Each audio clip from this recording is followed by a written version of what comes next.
سلامونه مې قبول کړئ.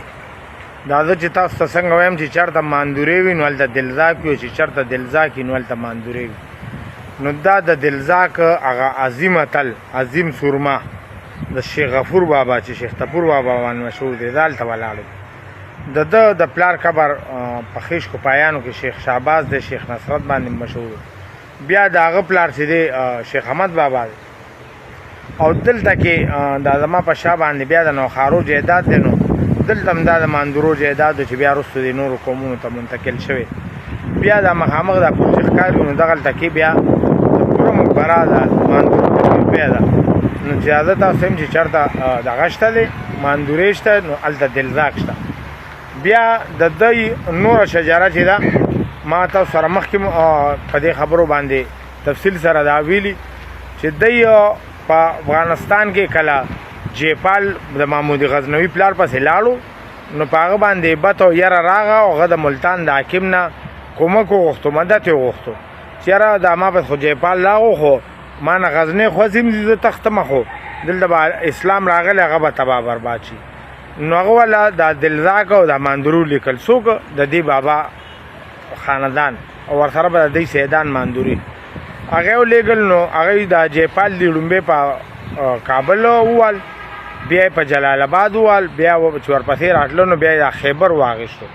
نو دا خیبر چې کله واغېستو نو دلته کې هغه لومبې جومات جوړ کړو ځکه چې قیادت علي بن یوسف کولو چې هغه د دغه لګېدو د شیخ احمد بابا رواره لګېدو نو د تقریبا تربور لګېدو.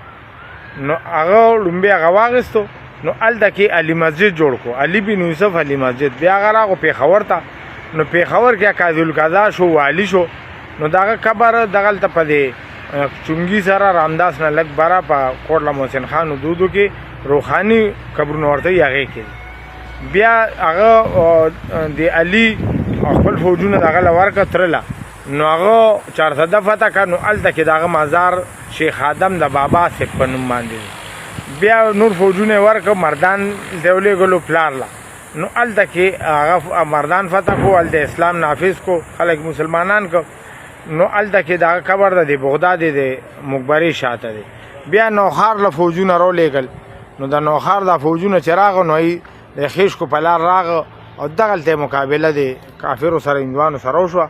نو اوس هم هغه اثار دغلته پوره شته دی. د ډیرداد کې، نیموړی ډیری کې، نوخار کلان کې، پیرسبا کې، دې ټول ځایونو کې یا ګمبد شاه بابا کې د ترکیه مقبره سره دغه ټول اثار شته دی او هغه ډېر زاړه اثار هم شته دی. نو هغې چې نوخار فتح کړو نو شیخ احمد بابا قبر دغلته کې د ډیرداد لار کې خیشکو دغه ته. بیا د هغه زوی شیخ شهباز دی چې پایانو کې قبر دی. بیا د هغه زوی چې دی نو هغه د شیخ غفور شیخ طپور بابا نو دی دلته ښخ دی. د ماندورو مشرانو خو په ټل کې قبرونه دي او بیا په دغه کې په هغه اړه هم راغلي دي. بیا په دغه کې دي زر کاله مخکې په ټل کې دي. بیا په لاچای کې د سید دوست محمد شاه ماندوري بخاري دی. دغه شان په سوات وډیګرام کې د قبرونه دي چې هغه پیر خوشحال نومې دی. نو هغه د راجوډي له شکست ورکړو.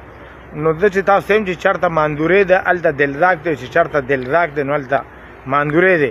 خو دا د ولایت هغه خلک چې دی خو په شهزادګۍ کې هم نه خو چېرته ډمې ګډې کړي، نه شرابونه څکلي، نه محلونه جوړ کړي او نه نورې داسې ټیکسونه په خلکو لګولي. دا د الله ولیانو بل دی ضرورت هم نه دا کولو ځکه چې دی خو هر وخت د جنګ په نیت ناست و. نو دی باندې نه چې حمله کوله نو دی دلته د 1940 نه والې تر 1520 پورې چې دلته بابر د خپلو په شرارت باندې راغو په دی باندې حملې وکړي په دې علاقو کې. د دی هغه چې کوم مرکزونو لکه جنډی چې هلته د شابورۍ قبر دی یا ګړي کپوره په هغې باندې چې هلته کې بیا د شهبازګاډۍ سره جوغ د زنګي خان قبر دی هم دلزاک دی. شابورۍ چې وه هم د رستم ملک لورو هم دلزاک و چې بابر سره مقابله کړې وه او هغه د هغې عظمت ته سلام ویلو چې ځکه مغول یې ډېر تباه برباد کړو.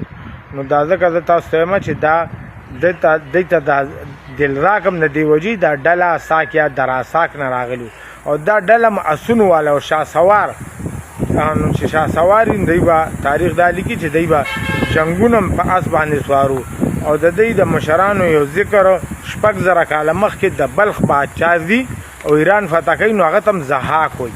نو دا چې زه تاسو سره په احتمالوجي باندې دا ټولې خبرې کوم هم د دې وجې کوم چې زه تاسو په دې ټولو هغو کوم فکم خو دا دی چې نورې خبرې به م انشاءالله تاسو سره په نورو ځایونو باندې کوو. خو دا مختصر غوندې تاریخ ما تاسو سره بیان کو. نو دا د دنیا غازیم خلک د خپلو دواګانو کې یادو ساتي. والسلام.